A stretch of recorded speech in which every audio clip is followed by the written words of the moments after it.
reading the parsha about the Oron. Medrash tells us, Vayas Betzalel. Betzalel had made the Oron. Amrab Chanina, the Siporian.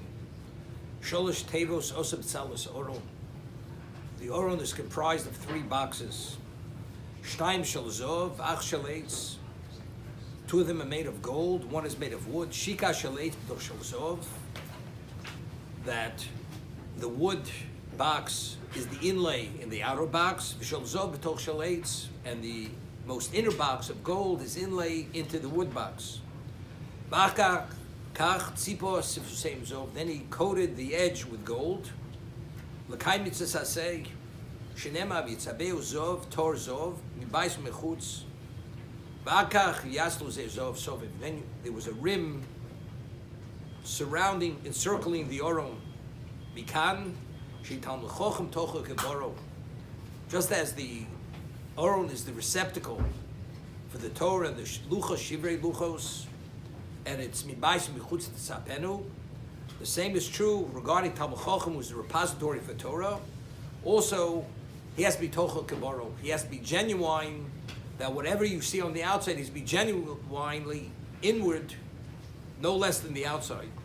Shnei Mibais Mechutz Tzapenu. Mal Mibais Mechutz Tzapenu. Omalo, Afal Pi She'etz Nosem Be'emtza. Although the wood is in the center, it's only wood. Havinoi B'kovod. Nevertheless, you should treat it with respect. Lomo, Sha'atorah Nesunabo, because the Torah is contained within there. Vavaluchos came. Same is true regarding luchos. Alpi Shnishtaber, although they were broken, they were smashed. Havinoi B'kovod Shem B'samtim B'oron. Luchos v'shivri luchos menucham b'oron. The luchos intact and the broken luchos, the original, they're lying in the oron. V'samtim b'oron. You should put them in the oron. Afal pisha Torah b'nei Torah anim ududolim. You see b'nei Torah who are poor, destitute. Havinog ben kovod. Shator nesuna b'letochon. Just as it's interesting, we're comparing the Shivrei Luchos, the Aniyim, the Jews who are Talmid Chacham who are destitute or hanging on a thread in the physical sense, is no less than the Shivrei Luchos. Even though Shivrei Luchos, Chazal always say, Talmid Chacham who forgot his learning, Shochach Talmudo, he's Shivrei Luchos. Nevertheless, although today he doesn't retain the knowledge, you should still offer him that, accord him that special respect, because he's the Shivrei Luchos, who's mitoch onso. It's something, it's not due to his negligence, it's a responsibility, he forgot his learning. But here it says, Talmidei Chachomim anim ududolim. Even though they're anim ududolim, they're literally destitute, why? But we compare them to Shivrei Luchos. Factually it is.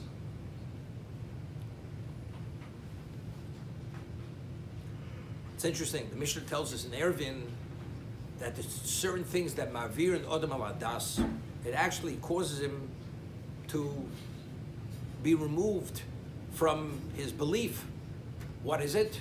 Anius, abject poverty, and Ruach Ra. He's overcome with some kind of spirit, like a melancholy, a depression. That could actually drive a person, push a person off the deep end. Abject poverty. So to a degree, the fact is, there's a story, a famous story with the Shagas Aryeh. The Mishnah tells us in Pirkei Avos, Sneas HaRabonus. You should despise Rabonus. It was known the Shagas Aryeh never took a position within Rabonus in the rabbinate. Never. And there was an incident that he would travel incognito, not revealing who he was, and he had nothing. But he never took anything from anyone, Soni Matonis Yechia, and he was in a certain town in Germany, and he had hired a woman, a Jewish woman, to cook some kind of grits for him, a meager meal. And when she offered it, she prepared it, she gave it to him, it literally was inedible. He couldn't eat it, and he didn't eat it. So when the woman saw that, although she was paid for her service, when he didn't eat what she prepared for him, she laced into him with literally words of disrespect, and he was offended. And because he was offended, he had a lapse of thought of Torah at that moment. That was the first time in his life that he ever had a lapse of Torah because of that insult. He accepted upon himself immediately, he's accepting a Rabbanus. because if it's at that cost, he's not going to not accept to have a living wage. The moment he made that commitment in his mind, there was a certain community, the largest community in Germany, where the Rav passed away, and immediately they sent him the offer at that moment that he should become the Rav, and he became the Rav of that community. So we know a person's anim u'dudolim, to a degree, they are a shivrei luchos. They are compared to that. Because he'd say, because of whatever else, he may have been diminished because of his physical situation. Doesn't make a difference. Anim, mududolim, no different than shivrei luchos. Factually, they're contained within the Aron. And therefore you have to treat them with the same level of respect. No less than that. There's a famous word from the Chofetz Chaim.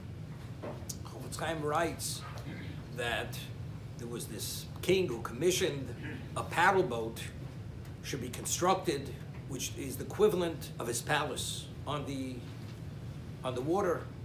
And when it was completed, the king goes into the paddle boat, into this steamship, which goes with paddles. It's generated with the turbines generating the steam, and he walks in, literally a replica of his palace. He's amazed, and he says to the captain, "Could you show me exactly what powers this boat?" He takes him to the bows of the ship, and he sees people, furnaces, shoveling coal into these ovens, which generate the heat, the steam, and that's how it goes. It glides over the water.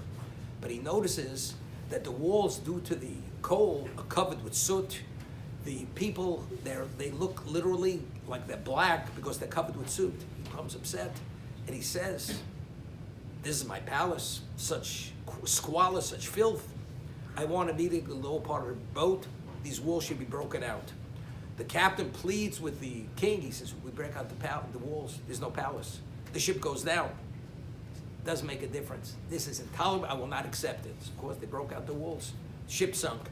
So the Chofetz Chaim says, you walk into a Beis Medrash, you see Talmidei Chachamim, threadbare clothing, malnourished, abject poverty. You say, what's he worth? What's he worth? He says, it's like breaking out the walls. These people, the world stands on them. They're aniyim u'dudolim, but factually, where are they? They're in the Aron. The Aron, im lo brisi yom v'lo chuks shemayim v'ortz lo samti. If not for the bris, the world doesn't exist. They are the turbines. They generate the world. And all the bracha that comes to the world is only due to these people despite their physical condition. Yes, genau.